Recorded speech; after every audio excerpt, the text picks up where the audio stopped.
बिस्मिल्लाहिर्रहमानिर्रहीम। अस्सलाम वालेकुम। जी व्यूवर्स, कैसे हैं आप? सब ठीक ठाक हैं? उम्मीद करता हूँ आप सब खैरियत से होंगे। आज का टॉपिक जो मेरा है वो मेरा डायबिटीज के ऊपर है।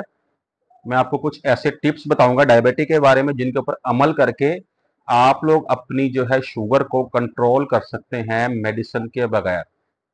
या आप ऐसे कह लें कि अगर आप बहुत ज़्यादा शुगर की मेडिसिन यूज़ कर रहे हैं तो इन टिप्स के ऊपर अमल करके, इन बातों पर अमल करके आप अपनी मेडिसिन बहुत हद तक आप कम कर सकते हैं। तो आपने टॉपिक को गौर से सुनना है, वीडियो को शुरू से एंड तक देखना है, क्योंकि इस वीडियो में मैं कुछ आपसे ऐसी बातें शेयर करूंगा कि जो कि हर बंदे को इन बातों के बारे में नहीं पता होता। अगर आप चैनल पे नए हैं तो चैनल को लाइक और सब्सक्राइब करके बेल नोटिफिकेशन का बटन दबा दीजिए ताकि आपको नेक्स्ट आने वाली वीडियो के नोटिफिकेशन मिलते रहे। वीडियो शुरू करते हैं। सबसे पहले आपका ये जानना जरूरी है कि डायबिटिक होती कितनी किस्म की है। बेसिकली डायबिटिक होती है दो किस्म की, जिसको हम कहते हैं एक टाइप 1 में आती है और एक टाइप 2 डायबिटिक होती है।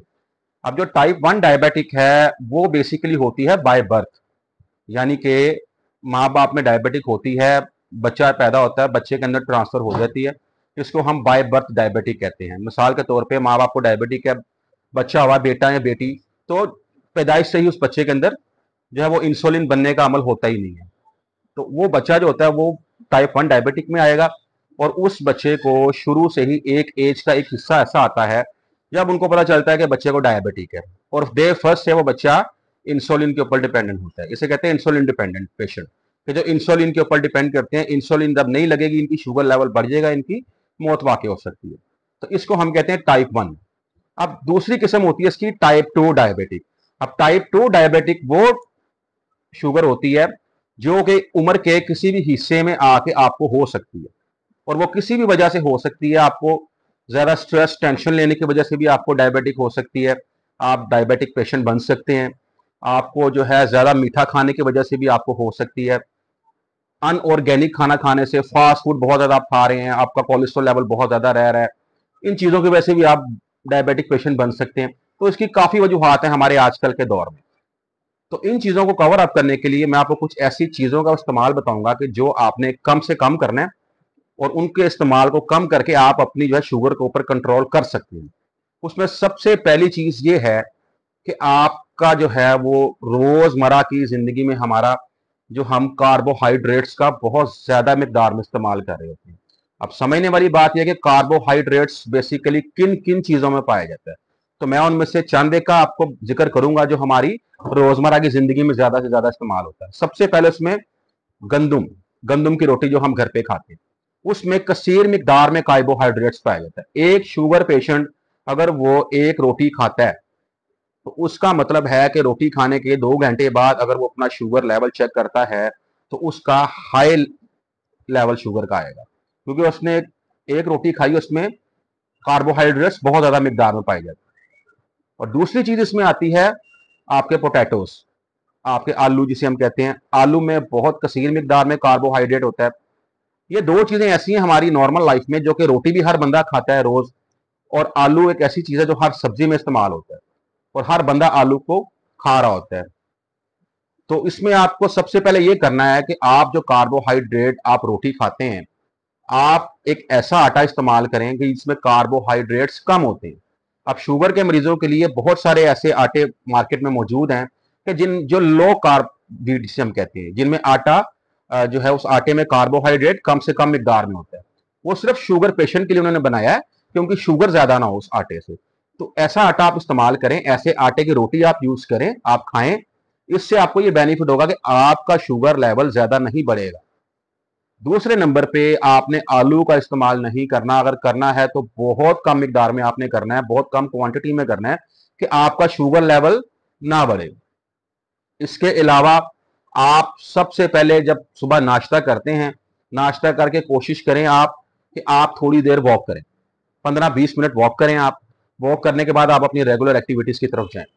उसके बाद जब आप रात को खाना खाते हैं, रात का खाना खाने के बाद आपने कम अज कम 45 मिनट्स तक आपने लाजमी वॉक करनी है। अगर आपकी एज ज्यादा है, आप वॉक ज्यादा देर नहीं कर सकते, तो एटलीस्ट आपने 20 to 25 मिनट्स वॉक लाजमी करनी है। अगर आप मेरी इन बातों पे अमल करेंगे तो 2 से 3 दिन में आप अपने शुगर का रिजल्ट चेक कर लीजिएगा। अगर आपका शुगर 200 तक आ रही है या 250 तक आ रही है या 300 तक आ रही है, तो आप देखेंगे कि इन छोटी छोटी 2-3 बातों पे अमल करके आपकी शुगर का लेवल कितना डाउन आ जाएगा। तो ये जो चीजें हैं इनको आपने याद रखना है, अपनी नॉर्मल लाइफ में, नॉर्मल रूटीन में आप इनको लेकर चलें। इंशाल्लाह आप देखेंगे इन चीजों के इस्तेमाल से आपकी मेडिसिन भी कम हो जाएगी और आपकी शुगर लेवल भी नीचे आ जाएगा, और आपका HbA1c अगर आपका जो है वो ज्यादा आ रहा है तो वो भी आपका कम हो जाएगा।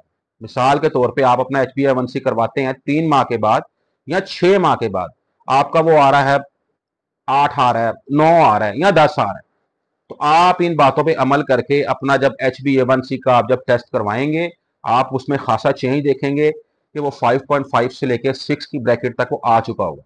लेकिन उसके लिए शर्त यही है कि आपने कार्बोहाइड्रेट्स वाली चीज़ों का इस्तेमाल नहीं करना।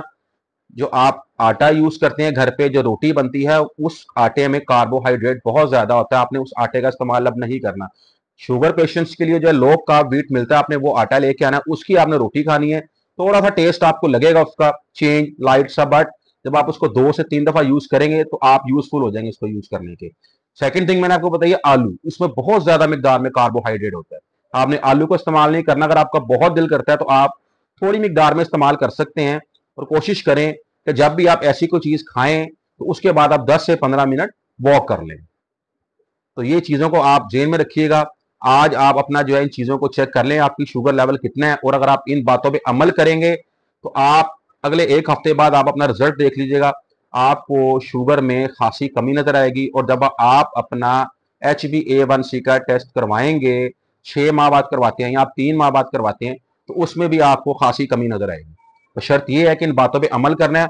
उसके बाद रात को सोने से पहले और खाना खाने के बाद कम से कम 45 मिनट्स वॉक को अपना मामूल बना लें, ये सोच के कि आपने शुगर रिवर्स करनी है। इन बातों पे अमल करके आप अपनी शुगर को रिवर्स भी कर सकते हैं। इसके ऊपर मैं एक डिटेल वीडियो भी आपके साथ शेयर करूंगा, मैं बनाऊंगा कि डायबिटिक को रिवर्स कैसे करते हैं। आजकल हमारे मुआशरे में लोगों को नहीं पता कि डायबिटिक रिवर्स हो सकती है चंद एक बातों पे अमल करते हैं। लोग कहते हैं डायबिटिक हो गई है बस, अब मैंने सारी जिंदगी दवाइयां खानी, but it's not possible. Everything is possible. अगर आप करना चाहें सब कुछ कर सकते हैं, डायबिटिक रिवर्स भी आप कर सकते हैं, लेकिन उसके लिए थोड़ी सी मेहनत करना पड़ती है।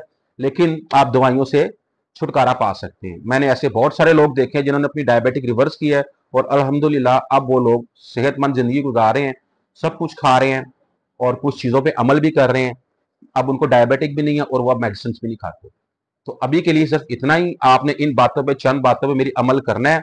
इंशाल्लाह आपकी शुगर आप देखें कि नुमाया हद तक कमी आपको उसमें नजर आएगी। आज तक के लिए सिर्फ इतना ही। इंशाल्लाह नेक्स्ट वीडियो में आपसे दोबारा मुलाकात होगी, तब तक के लिए इजाजत दीजिए। अल्लाह हाफिज।